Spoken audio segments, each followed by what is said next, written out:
Cá ngừ màu đỏ tươi là món ăn đỉnh của Chóc trong các món ăn sống. Cả đời của nó luôn bơi điên cuồng với tốc độ 160 km. Nháy mắt cái đã bơi được vài nghìn km rồi. Tránh ra, một khi chúng dừng bơi lội thì chúng sẽ không thể hô hấp nữa. Một loại cá ngừ khá nổi tiếng trong họ cá ngừ đó là cá ngừ vây vàng, thịt cá màu đỏ hồng hay được dùng làm cá đóng hộp. Một loại khác cũng khá nổi tiếng đó là cá ngừ vây xanh. Loại cá ngừ này thường sống ở đáy đại dương, mùi vị lại càng ngon hơn. Nó được mệnh danh là vua của sashimi. 90% cá ngừ vây xanh trên thế giới đều vui vẻ bơi lội trong dạ dày của người Nhật trong thị trường hải sản Nhật Bản. Một con cá ngừ vây xanh ngon có thể bán được vài chục nghìn đô la. Năm 2013, một con cá ngừ vây xanh nặng 222 kg bán được 11 triệu nhân dân tệ. Một miếng thôi là bay vài căn nhà rồi. Ăn con cá mà đổi từ mấy căn nhà khi ăn không biết vị như nào. Trong cơ thể cá ngừ có một chất giúp phát triển hệ thần kinh, nó là DHA, được gọi là vàng của não. Ăn vào IQ tăng vèo vèo. Mình trở thành người thông minh rồi. Giờ mới nhận ra tại sao mình phải bán nhà đi mua cá ngừ. Tiểu Mau Mau đã ăn là thích là hết xiền. Màu vàng bắt mắt của súp gà hoa dao có thể sẽ khiến cho bạn phải tình nguyện tiêu tiền để thưởng thức đấy. Món súp gà hoa dao cá truyền thống cần dùng 10 loại nguyên liệu, hầm trong 6 tiếng đồng hồ. Sau đó cần một chú gà chỉ ăn côn trùng, siêng năng đi bộ, được nuôi thả tự do. Thịt của nó thì khỏi bàn rồi. Màu vàng của súp sau khi hầm cũng là của nó đó. Cho thêm hoa dao cũng chính là bong bóng cá biển. Món súp gà hoa dao có mùi thơm nước mũi, là một món ăn siêu giàu protein. Nhưng mà có không ít súp gà hoa dao với mức giá siêu hấp dẫn, cũng có thịt gà non mềm nhưng hơi ít. May mà ít ra vẫn còn hoa dao. Quan trọng nhất là nước súp vàng ruộm không bị ít. Nhưng có điều, món nước súp vàng óng ánh này sau khi được xét nghiệm DNA thì phát hiện ra rằng bố nó không phải là gà mà là bí đỏ. Gì cơ? Không sai, đa số súp gà hoa dao giá rẻ, nước súp không thể có màu vàng được, thế nên đã cho bí đỏ xay cho vào súp gà. Thế là có được một màu vàng đẹp mắt.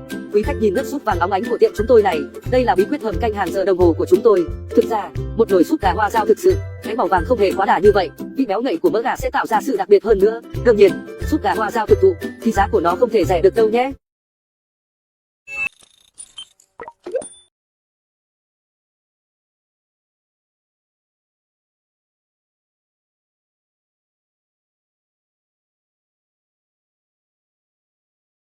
Nếu có một món ăn mà chỉ cần nhắc đến nó, bạn sẽ nghĩ ngay đến một quốc gia, thì quán quân chắc chắn là kim chi. Ngay từ thời cổ đại, người dân Hàn Quốc đã tìm được cảm hứng từ rau củ muối. Một khi đã máu thì đừng hỏi bố cháu là ai. Kim chi đã trở thành linh hồn của toàn bộ Hàn Quốc. Mỗi năm, người Hàn Quốc ăn hết 900.000 tấn kim chi. Trung bình mỗi người ăn hết 70 kg. 60% người Hàn Quốc ngày 3 bữa ăn kim chi. Một bữa không ăn kim chi là trong lòng khó chịu.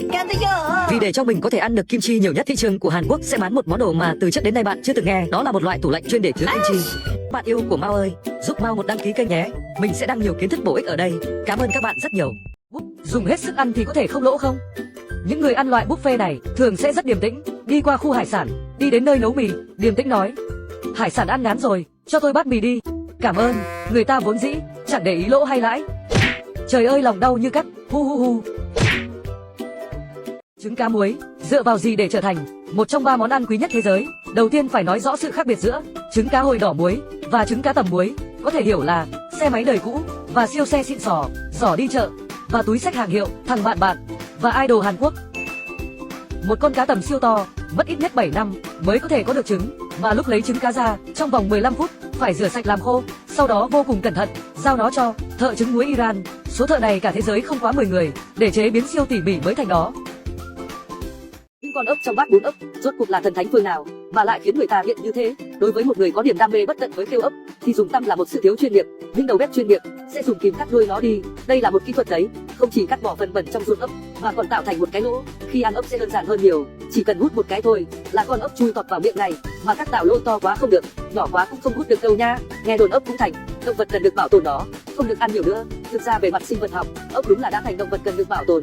Nhưng con ốc mà chúng ta thường ăn được gọi là ốc vặn. Yên tâm, nó nhiều siêu nhiều luôn, cứ ăn đi nhé.